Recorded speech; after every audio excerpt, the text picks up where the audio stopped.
I found out my husband had been paying his ex's rent. And even now, weeks after everything blew up, I still don't know what part of it hurt me the most, the lie itself, or how casual he was about it. We've been married for almost 4 years, together for 6. We weren't flashy or dramatic, just one of those couples who felt solid on the outside.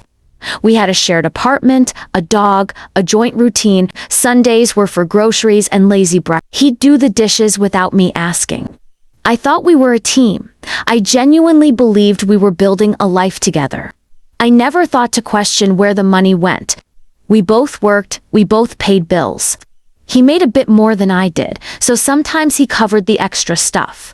I'm not nosy with finances. I never cared about tracking every single transaction, until one day, I saw a transfer notification pop up on his phone. He was in the shower. I wasn't snooping, it just lit up next to me. It was a large amount, enough to raise eyebrows, and the recipient, a name I recognized, vaguely. I had heard it once, maybe twice, years ago. His ex, the one he said he had no contact with. The one he said was part of a different chapter. Suddenly, the air in the room felt heavy. When he came out of the bathroom, I asked as casually as I could, "Hey, who did you send that money to?" He hesitated, just for a split second, not enough for someone else to notice, but I noticed. Then he said, "Oh, that's just someone who needed help." I didn't say anything right away. I didn't explode. I just nodded. But something in me went quiet. That kind of quiet that only happens right before something breaks. That night, I couldn't sleep. So I checked our shared financial records. Something I hadn't done in ages. And there it was. Every single month, like clockwork, a large payment going out to the same person. For almost 7 months, I felt sick. He had been covering her rent every month, while telling me things like, "We should be careful with spending," or "Let's hold off on that trip." While I was cutting back on things like haircuts and takeout, he was sending rent money to someone he once loved. The next morning, I confronted him. No yelling, just facts. "I know you've been sending her money. I saw the transfers. I saw how long it's been going on." He sighed. He didn't even deny it, just sat down and said she was going through a hard time. She had nowhere to go. I felt like I couldn't just do nothing. I asked if she had family, friends, support systems. He shrugged. "I don't know. I didn't ask." "You didn't ask." He tried to make it sound noble, like he was being some kind of decent human, like he was just helping someone survive. And maybe he really believed that. But here's the thing, he didn't tell me. Not once, not when it started, not after a few months, not even when our own budget started to get tight. He kept it hidden. He let me wonder why we were always barely scraping by. He let me stress about our bills. He watched me skip things I cared about. Yoga, new clothes, little comforts, all while sending rent money to someone he used to sleep with. I asked him the obvious question, "Are you still in love with her?" He looked shocked, like it hadn't even occurred to him that it could be about more than money. "No, it's not like that. I felt guilty." Guilt, that's what he called it. What I felt was betrayal.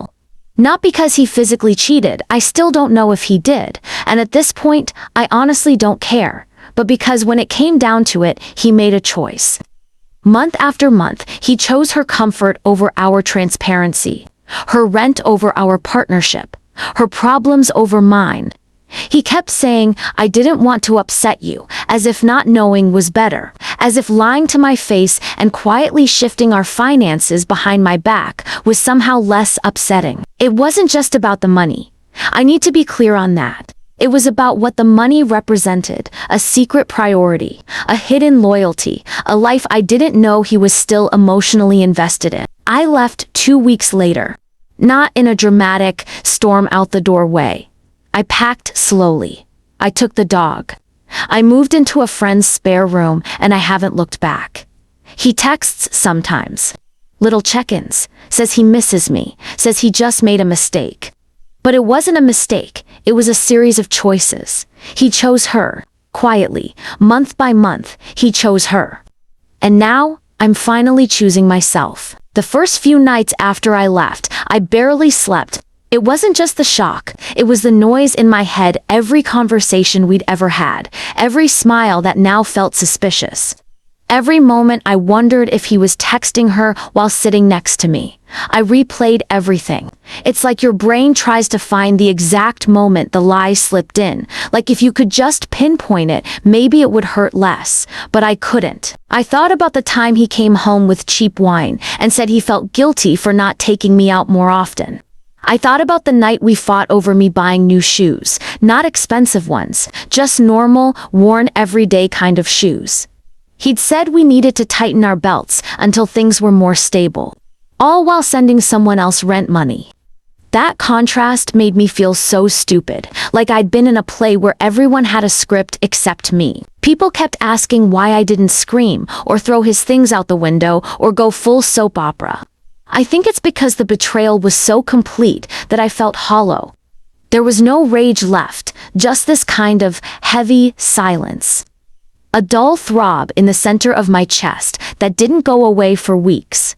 He kept texting, not constantly, but enough to make sure I didn't forget he was still there. "How's the dog?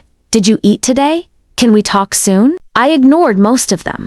But sometimes I stared at my phone for minutes, my thumb hovering over the keyboard, wanting to scream, wanting to say, "Do you even realize what you did to me?" But what would be the point? If he didn't get it the first time, he never would. 2 weeks after I left, he sent me a long message. He said he had cut off all contact with her, said he'd only ever meant to help, that he thought he could handle it and never expected it to go that far. I read that part again and again. Never expected it to go that far. As if secrecy was some kind of river that pulled him under. As if the lies weren't planted, watered, and grown deliberately. And that was when it hit me. He didn't just lie to me. He lied to himself the whole time. He created this warped story in his head where he was the good guy, the helpful, noble ex who couldn't turn his back on someone in need. Meanwhile, I was just collateral damage. The wife who didn't need to know, the one who'd understand eventually. I didn't want to become bitter.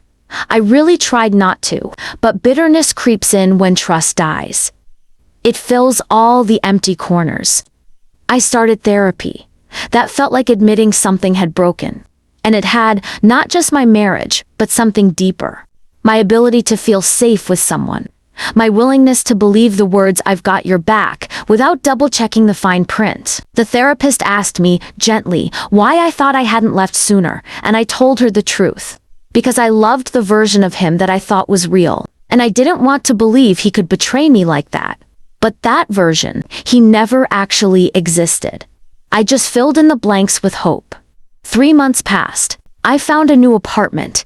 Small, but mine. No ghosts in the furniture. No unexplained silences. I started cooking again, not for anyone else, just for myself. The dog adjusted faster than I did. She never really liked him much, come to think of it. She used to stare at him in this weird, still way, like she knew something I didn't. One afternoon, I got a message from an unknown number. It was her. I froze. She didn't introduce herself. She didn't apologize. She just wrote, "I thought you should know that I never asked him to pay for anything," he offered. I told him not to. He insisted. And that broke me in a whole new way. Because all this time, I'd been wrestling with the image of this manipulative ex, pulling his strings, luring him back, using him. That was easier to believe. It made me feel less worthless, like I'd been tricked along with him. But the truth, he offered, he chose. He reached out to her. He made himself the hero of someone else's story while disappearing from mine. I didn't respond to her. I didn't know how. What could I even say? Thanks for confirming that my husband betrayed me entirely of his own free will. No, some messages don't need answers. That night, I sat in my new kitchen and cried harder than I had the whole time. Not because I missed him, but because I had spent months blaming a stranger for something he did with both eyes open. And I realized something else. I wasn't mourning a person. I was mourning a life I thought I had. A future that didn't exist. A version of us that was only real in my head. Since then, things have been quieter. No more late-night texts. No more unwanted explanations. He faded out like static after a signal dies. I don't check his social media. I don't ask mutual friends how he's doing. I don't want to know, because the truth is, I'm healing. Slowly, unevenly, imperfectly, but healing. And for the first time in years, I feel like the main character in my own life again. Time kept moving, even when I felt like I was stuck in the same moment of betrayal on repeat. Seasons changed. I moved apartments again, this time by choice, not survival. A place with more light, fewer memories, and a window that overlooked a park. I started walking every morning with the dog just to be outside. Just to feel something other than what I had been carrying. There's something strange about moving on. It doesn't happen all at once. It's not a decision you wake up and make one day. It happens slowly, in tiny ways you don't notice until you look back. Like when I realized I'd gone a full week without thinking about him. Or when I heard a song we used to listen to and didn't immediately feel like I was drowning. Or the first time I really laughed at something stupid and didn't feel guilty for being okay. I reconnected with old friends, started saying yes to plans again. I read more. I learned how to sleep alone, without that hollow space beside me pulling me into spirals. I started working on things I'd put off for years. I built a life again, brick by brick, one hard-earned piece at a time. About 6 months after I left, he sent one last message. Just a few lines. Something like, "I understand now. I didn't then. I'm sorry for everything. I hope you're okay." And I think he meant it, but I didn't reply. Not out of anger. Not even out of pain. Just peace. It was over. And I didn't owe him anything anymore. Not a response. Not a conversation. Not access to who I had become after he broke me. Because the version of me he knew, she's gone. She didn't survive that kind of betrayal. But someone else grew in her place. Someone stronger. Someone softer in the right ways. Someone who doesn't accept half-truths dressed as kindness. Now I live quietly, honestly. I don't chase answers. I don't wonder what could have been. I don't need to. I lived through it. I left it, and I made it out whole, not in spite of what happened, but because of what I chose after. I don't think about who he is anymore. I think about who I am, and for the first time in years, I'm proud of that. So if you're reading this, and you're with someone who makes you feel small, or uncertain, or quietly replaces truth with comfort, listen to that voice inside you. The quiet one. The one that says, something isn't right. It's not paranoia. It's not insecurity. It's your own soul asking to be protected. And you're allowed to protect yourself. Even if it means walking away. Even if it means starting over. Even if you still love them. You're allowed to choose you. I did. And I'm finally free.